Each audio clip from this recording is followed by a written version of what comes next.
Olá, o programa Eureka novamente com vocês. Hoje nós continuaremos com o tema Educação e Arte, como nós já havíamos começado no programa anterior, que nós trouxemos desenho artístico. Hoje nós vamos falar sobre educação e arte com a literatura. Para tanto, nós trouxemos como convidado Marlos Genonasso. Tudo bem, professor? Obrigada pela companhia e pela presença. Tudo bem, professora Regina. Muito obrigado. Falar de literatura sempre é bom. Sempre é bom. Exatamente. Nós começamos a série Educação e Arte no programa anterior, que foi o primeiro programa da série. Hoje nós abordaríamos a literatura dentro da mesma série no segundo programa. Professor, então nós temos acompanhado a língua portuguesa, a disciplina de língua portuguesa, ao longo destas 2 décadas mais ou menos, em que a linguagem acaba não ficando apenas restrita à linguagem oral, linguagem verbal, mas escrita ou falada. Mas também a linguagem nós conseguimos encontrar tanto no desenho artístico, quanto nós já falamos no programa anterior, pelo desenho, pela expressão dos desenhos que foram colocados, da maneira como estão postos, ou então um balãozinho representando um pensamento de um dos personagens nas histórias em quadrinhos, não é mesmo?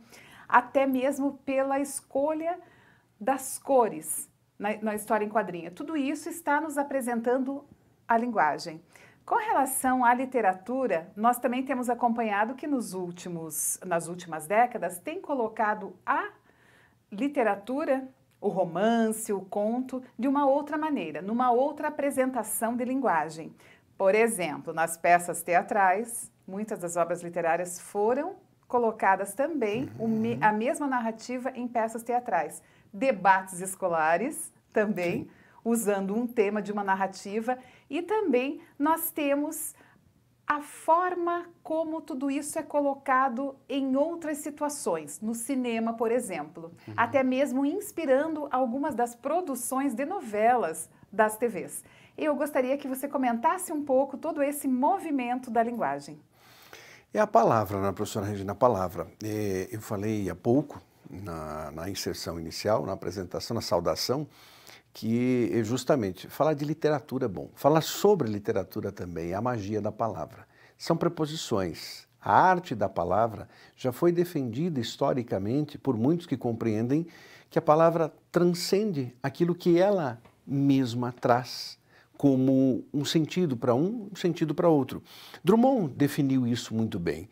Em seu poema A Procura da Poesia. Penetra surdamente no reino das palavras, estão os poemas que esperam ser escritos. Convive com teus poemas antes de escrevê-los, calma se te provocam, paciência se obscuros. E aí ele segue um pouquinho dizendo assim, cada palavra tem 1000 faces secretas. Essa arte da palavra é o que dignifica e engrandece o texto. E ele faz com que, essa arte faz com que o texto ganhe uma conotação, além da sua denotação, que é o real, ele ganha uma conotação que é o figurado. Aí entra a linguagem literária. Por isso ela também dialoga, como você muito bem colocou, com outras manifestações, como, por exemplo, o teatro ou o cinema, além do próprio empenho de se usar um texto literário para promover um debate, que é o que temos feito. Para quem é de outros estados, de outras localidades, nós estamos aqui num projeto em Curitiba que se chama Debatedores. Fala um pouquinho. Rapidinho. Debatedores é a confrontação, é um olhar para a redação Nota 1000, redação modelo Enem, só que ela é desfigurada do texto escrito, que será o pós-debate.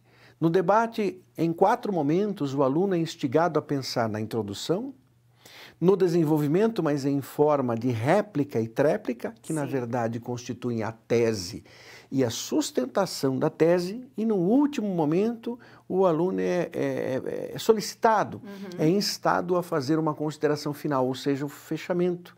Mas um fechamento que é uma proposta de intervenção sobre um tema, que é uma situação-problema. O tema que temos colocado para os alunos já é uma situação que evoca tudo isso. É justamente a permissão para dirigir aos 16 anos no Brasil. Veja que esse tema suscita o quê? No mínimo, 2 vertentes.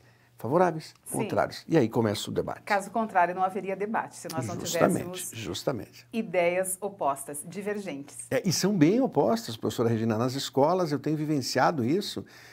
Não há unanimidade, longe disso. Nós temos, inclusive, um terceiro grupo, que é aqueles que afirmam não tenho posição definida. Em parte eu concordo, em parte eu discordo. Então, esses, inclusive, são desafiados a se tornarem o júri desse debate. Mas nós falamos sobre isso por quê? Porque obras literárias, nem uma nem duas, várias, permitem, inclusive, isso, a transmutação para um debate.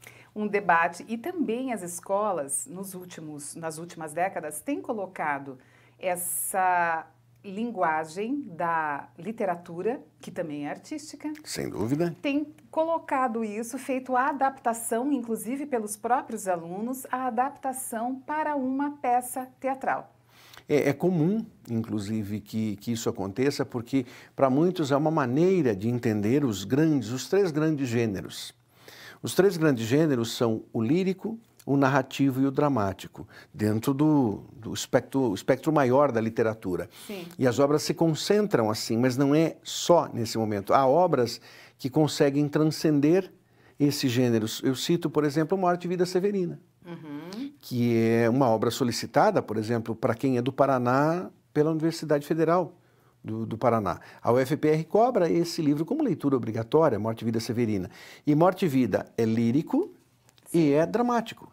Então é o mesmo livro que consegue ter essa vertente. Ele pode ser acompanhado em segmentos poéticos e também em atos, em cenas de uma peça teatral, porque ele é um alto natalino. Morte e Vida Severina também é uma obra literária que ela é bastante colocada, como você colocou, né? Seja em quadrinhos, em tirinhas, também uns pequenos videozinhos. Há um outro diálogo nesse sentido, professora Regina, que é um colega nosso da equipe do Instituto Eureka, o professor Laércio de Mello. O Laércio, tão encantado por esse livro, os trabalhos que fazemos em rádio e TV, o Laércio resolveu geograficamente construir um mapa da trajetória do Severino. Então, ele construiu, veja, a visão geográfica dele, para construir um mapa, desde o monólogo inicial, quando o Severino sai dos limites da Paraíba, Pernambuco, Paraíba, e ele vai seguindo o rio Capiberibe.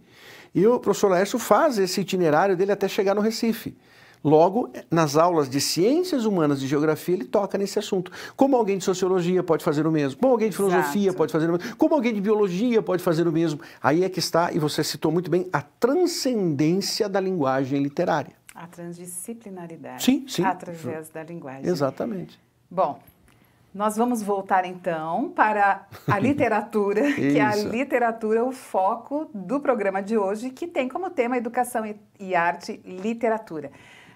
Nós colocamos alguns livros, inclusive, que você solicitou, então eu gostaria que você apresentasse para nós. Primeiro nós vamos começar com Ubirajara. Ubirajara. Então, Alina, aí está, olha essa imagem de um livro que muitos tentaram ler, outros conseguiram, outros não. A história, deixando essa imagem, agradeço aqui a nossa direção, o amigo Kleber, nós temos justamente uma leitura do que seria esse casal Jaguaré e Araci. Na verdade, o Jaguaré vai se transformar no grande índio Ubirajara. É uma obra do romantismo, é uma obra de José de Alencar na sua vertente indianista. Ele trouxe o Guarani, trouxe o Ubirajara e trouxe Iracema. A beleza dessa obra está em reconhecer o mundo indígena em pleno século XIX, professora Regina. Mas então, Ubirajara foi uma obra também que transcendeu a linguagem, a literatura, um texto, exatamente, isso mesmo. E transcendeu para cinema, peças teatrais. Sim, em que momento? É possível em várias situações que esse é um conteúdo típico de segunda série, professora Regina, um conteúdo que é trabalhado na segunda série do ensino médio, formalmente. E ele é relevante porque ele nos permite, inclusive, o diálogo com a data do Dia do Índio, dia 19 de abril, e também com as minorias indígenas e com o descobrimento.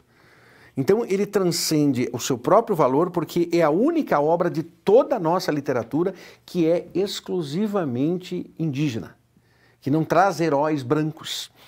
Por exemplo, o que Alencar é formidável em vários aspectos. E quando ele trouxe esses 3 grandes livros indianistas, ele nos apresentou em O Guarani uma mulher branca, Cecília, e um índio, Peri. Então, Peri, Ceci. Em Iracema, nós comentaremos na sequência, Iracema é a história da Índia e do homem branco. Veja o cruzamento que ele fez. Mas nessa obra Ubirajara que acabamos de citar, são só índios. Índios pelos índios. Só relembrando, Marlos, Ubirajara foi publicada antes do que Iracema. Sim, o período foi muito próximo. Alencar teve um momento muito fértil na sua vida, embora tenha sido curto. Ele acaba falecendo pelo mal do século, a tuberculose, mas ele foi muito eficiente na sua vertente histórica, na urbana, na indianista e na regionalista. Porque, embora trate do mesmo tema, aborde o índio, diferente, os indígenas, isso, mas tem uma outra direção. Primeiro, apenas, exclusivamente, índios, colocando os nativos, digamos assim. Sim. E depois, na sequência, já veio a entrada do homem branco vindo Alencar para... Até porque uma crítica que Alencar sofria suavemente à época, e hoje sofre com muita veemência, é o fato dele sobredourar o índio. De ele trazer um índio que jamais existiu, daquela forma como ele coloca. É uma heroicização em Iracema, a Virgem com lábios de mel, essa história toda, e é uma heroicização a Peri. Aqui não, nesse livro você tem os índios, como eles são, seus costumes, seus hábitos e a sua própria existência. Dá para dizer, sem sombra de dúvida, que nessa obra Alencar foi mais fiel à figura indígena. E transcendeu também para outras vertentes. Cinema, uma apresentação teatral. Que pode ser feita com base nisso, sem dúvida nenhuma. A próxima obra que nós temos é Iracema. Iracema, exatamente. Já Iracema, que você comentou um trechinho, já traz, então, a presença do homem branco chegando perto da heroína do exatamente. do romance. Aí você tem um encontro dos dois, uma relação proibitiva, uma vez que Iracema era a virgem dedicada ao deus Tupã, deus indígena, ela não poderia ser tocada, nem por índios, menos ainda por um homem branco, mas a ardência da paixão dos dois é muito grande. Eu gosto deste livro não somente pela linguagem poética, porque ele é bem diferente de Ubirajara. Ubirajara é uma linguagem narrativa pura. Essa obra ela pode ser vista como um poema narrativo, professora Regina, mas o que existe de relevante?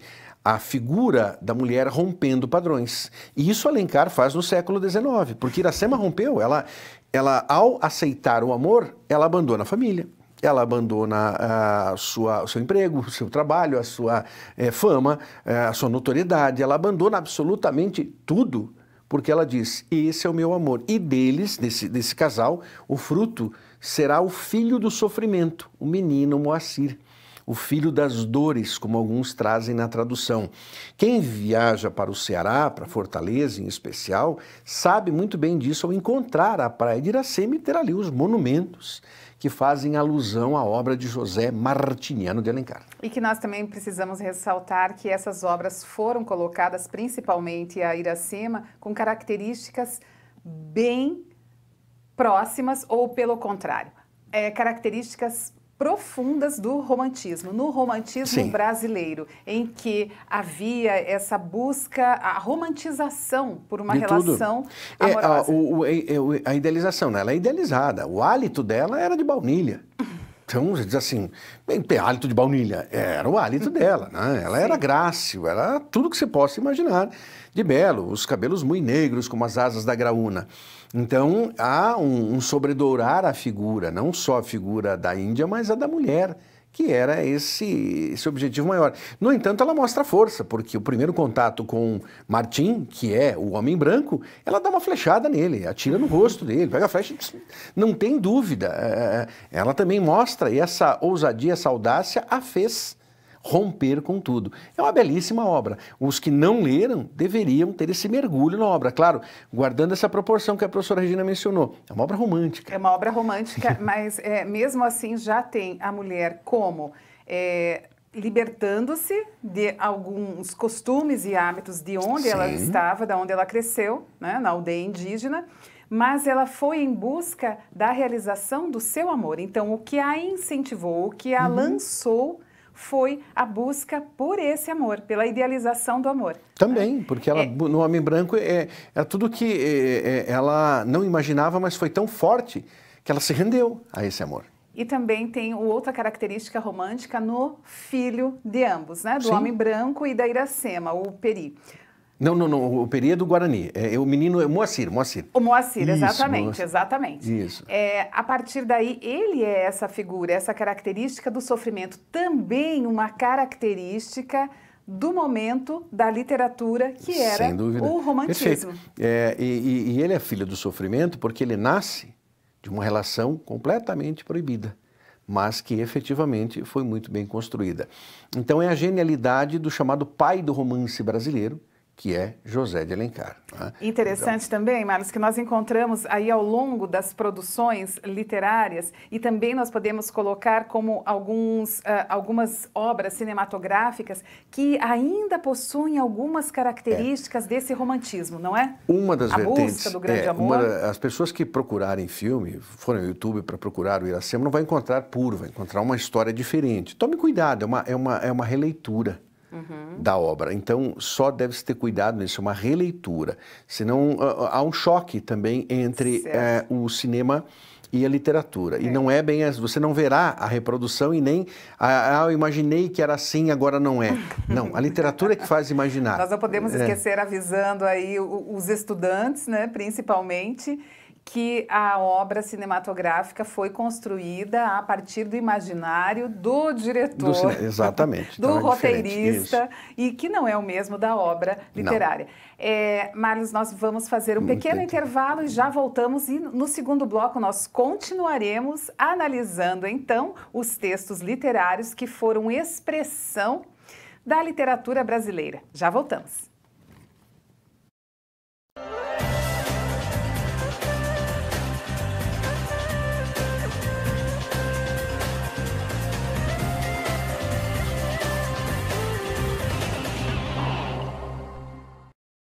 Esse foi o nosso Giro de Notícias. Voltamos em instantes. Voltamos em instantes. Graduação à distância é na Uninter, nota máxima no MEC. Ilha, olha o que chegou pra você. A câmera tá pronta. E agora, professor? Agora é só gravar. E o tempo permanece bom durante todo o dia. É com você, Amanda. Obrigada, Carol. Uninter, ao seu lado para transformar a sua história. Uninter apresenta Técnico em Desenvolvimento de Sistemas. Você consegue imaginar um mundo sem tecnologia? Conheça o melhor curso profissionalizante da sua área aprovado pelo MEC. Aprenda com professores reconhecidos e escolhidos a dedo. Eu sou a professora Adriana e vou trabalhar com vocês ao longo dessa disciplina. Com a metodologia exclusiva, mais efetiva e mais divertida. Lembra aquele conceito do código binário, zeros e 1? Isso é uma linguagem de baixo nível. E descubra que as possibilidades de atuação são infinitas. Ter criatividade, ter dinamismo, buscar soluções, entender o cliente e entregar o resultado esperado, isso é fundamental para um bom desenvolvedor de TI. Tudo isso entre rolês, trilhas e elos, disponíveis para assistir a qualquer horário e do seu jeito, com a participação do conhecimento e experiência de profissionais do mercado de trabalho. E ter em mente que vai trabalhar em boa parte do tempo com muitos dados confidenciais de seus clientes. Faça sua matrícula e comece uma nova carreira agora mesmo. Bons estudos!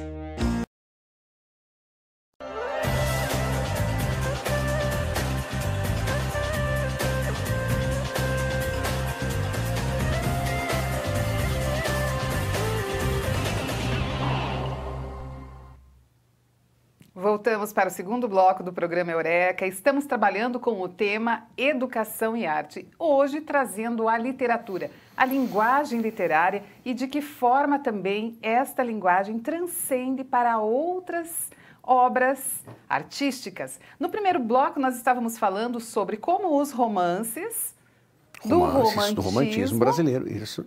Acabam também influenciando produções cinematográficas, peças teatrais, debates escolares e também transformam o conto, o romance em peças teatrais dentro das próprias escolas. Temos aqui conosco o professor Marlos Geronasso, professor especialista na área de linguagens, língua portuguesa, literatura, redação, mas hoje nós estamos falando especialmente da literatura. Bem, no primeiro bloco, nós colocamos muito esta abordagem, principalmente do romantismo José de Alencar. Agora, no segundo bloco, nós já estamos avançando um pouquinho e nós vamos citar algumas obras de Machado de Assis. Breve introdução sobre Machado de Assis. O século XIX, professora Regina, foi valiosíssimo. Trouxe Alencar numa primeira parte e na segunda parte Machadão, bruxo do Cosme Velho. Um cearense, Alencar, e um fluminense, Joaquim Maria Machado de Assis. Que beleza de século XIX. Muito bem. Nós vamos então começar com a obra que suscita muitos debates nas faculdades de Direito e Brasil todo. Não é algo que acontece apenas nas faculdades de Direito do sul do país, que é... Dom Casmurro. Vamos lá então, vamos só colocar a foto a capa, ali está, de Machado de Assis, Dom Casmurro. Muito bonita essa foto, bonita essa imagem da obra. Essa capa é uma das várias situações, é uma obra de domínio público, então nós temos desde o livrinho de bolso, o pocket, até edições mais trabalhadas, capa dura, enfim, porque várias editoras lançam a obra. O original permanece o mesmo, né? É um livro do finalzinho do século XIX, Machado já está extremamente maduro. Muitos entendem que esse é um dos 10 mais importantes livros da literatura brasileira. Alguns colocam esse livro como um dos 100 melhores livros da literatura mundial de todos os tempos, ou seja, Machado está presente. Pela sua genialidade. Me permita, professora Regina, só falar das limitações de Machado antes. Eu sempre cito isso em sala de aula. Machado é uma figura que não teve escolarização completa, não porque ele não quis, é porque os pais faleceram, e ele teve que trabalhar. Então, a sua alfabetização foi precária, a sua formação foi precária. Ele precisou militar logo cedo no trabalho para ganhar o pão de cada dia, pobre, órfão, deixado de lado. E não bastasse isso, ele era extremamente discriminado, porque Machado era negro. Então, foi discriminado e ainda carregava suas debilidades físicas. A miopia, imagine, alguém da literatura, míope no século XIX. Não estamos falando do século XXI, em que você tem óculos melhores, equipamentos, lentes... Não. Ali, século XIX. Por isso que ele era também ajudado, auxiliado pela esposa. Sim, Carolina Xavier. Dona Carolina. Nesse sentido, que muitas vezes era ela que escreveu. Isso aconteceu com o seu primeiro livro, realista, Memórias Póstumas. Sim. E não bastasse isso, Machado tinha limitações físicas, uma dificuldade intestinal que o perseguia, nunca revelada plenamente, e a maior das suas dificuldades era a epilepsia. E Machado muitas vezes era encontrado nos lugares mais ermos, ali da região do Cristo Redentor, do Corcovado, onde fica o Cosme Velho, e levado para casa, porque viam que aquele homem distinto, depois de muitos anos, teve essas limitações. Ele venceu tudo isso e transformou tudo isso em 9 livros de extraordinária relevância. Nós podemos citar mais, mas 9 livros de extraordinária relevância no sentido do romance. Ele começa uma fase entre 1872 e 1880, onde ele escreve só romances, ainda com um olhar romântico, ainda puxando um pouquinho de Alencar, com quem ele aprendeu. Então Machado escreve Helena, Ressurreição, A Mão e a Luva e Yaya Garcia. Em 81 que ele rompe com tudo isso e lança Memórias Póstumas. Depois ele ainda escreverá Quincas Borba para chegar ao seu principal livro, lá no final de 1899, Dom Casmurro. Então nós vamos começar com o Dom Casmurro. Exatamente. Agora. Por que, Marlos, as faculdades de Direito gostam tanto de trabalhar a partir da narrativa de Dom Casmurro? Porque a narrativa é ambígua e o mistério da obra está na ambiguidade. Casmurro quer dizer ranzinza, ensimesmado, é alguém com um olhar enviesado, é alguém perdido na própria vida. E o mistério do romance que se coloca numa audiência pública, num julgamento, é simples. Dona Capitolina, Capitu, traiu ou não traiu Bentinho? Você encontra elementos jurídicos para comprovar pela obra a traição de Capitolina. Como você encontra elementos jurídicos na obra para comprovar que não houve traição. Então a mágica de Alencar, de Machado, herdeiro de Alencar em certos aspectos, está exatamente nisso. Em permitir que os alunos não só mergulhem numa obra antiga, mas que é viva, porque hoje ainda paira esse julgamento, traiu, não traiu, isso, aquilo. E a beleza está nisso. Por isso as faculdades de Direito, como você bem citou, usam e abusam dessa obra, obrigando também os alunos a terem que ler o romance. E além de ler o romance, também buscar elementos que podem ser usados na defesa ou podem ser colocados na acusação da traição. Exatamente. E é a forma também que buscam, dentro de uma linguagem literária, numa linguagem romanceada, uma forma de descobrir os caminhos, tanto para uma defesa quanto para uma acusação. E continua provocando debates nas faculdades de Direito. Sim, porque quando os alunos começam a entender o livro mesmo, eles se apaixonam pela obra. E é comum no ensino superior que esse aluno lá no ensino superior diga assim: puxa, mas por que eu não li esse livro no ensino médio? Porque esse é um livro de segunda série do ensino médio também. O romantismo de Alencar e o realismo de Machado são elementos, componentes curriculares da segunda série do ensino médio. E o aluno se questiona: por que eu não li essa obra? Ele pode ter lido, mas ele não tinha a maturidade que ele vai adquirir no ensino superior para ter os olhos daquela forma. E uma das situações de Machado, professora Regina, que sempre dizemos é isso: Machado deve ser lido várias vezes e em momentos diferentes. Você pode ler Machado aos 18, você terá uma visão. Você pode ler Machado aos 30 e terá outra visão, aos 50 e terá outra visão. E em várias fases da vida também o sujeito, o leitor, vai sofrendo as transformações, vai adquirindo uma outra ou aprimorando a sua visão de mundo. Sim, Bem, aí eu não posso deixar de perguntar, e para você, como é que fica essa traição? Houve ou não houve a traição de Capitu? Nunca respondo, professora Regina. Nunca? Nunca respondo, porque se eu responder, eu desconstruo a parte mais agradável do romance, que é esse mistério. Senão você estaria dirigindo a leitura. O termo que Machado usava mesmo era assim: trata-se de uma narrativa cambiante, na qual você, em determinado momento, pode ter certeza, traiu. Agora eu comprovo. Algumas leituras à frente, você dirá: sabe de uma coisa? Não traiu, não. Então é essa literatura cambiante que traz a magia do bruxo do Cosme Velho e traz a beleza da obra Dom Casmurro. É a ambiguidade também do ser humano, né? Sim. Não é apenas algo estático, mas também vai sofrendo transformações. Transformações, sim. Vamos colocar uma segunda obra, fazemos uns já comentários. No finalzinho lá rapidamente nós vamos colocar, inclusive, a segunda obra, Dom Casmurro. Nós temos Memórias Póstumas, temos Esaú e Jacó, disponíveis para... Memórias? Pode ser Esaú e Jacó. Se a imagem estiver disponível para nós, Kleber... Vamos lá, então, colocar Esaú e Jacó. Por que Esaú e Jacó, professora Regina? Porque Esaú e Jacó também é uma obra dúbia. Já é uma obra de 1904, foi o ano em que Machado perdeu a esposa, Dona Carolina falece em 1904, Machado morrerá em 1908. Sozinho ali na rua.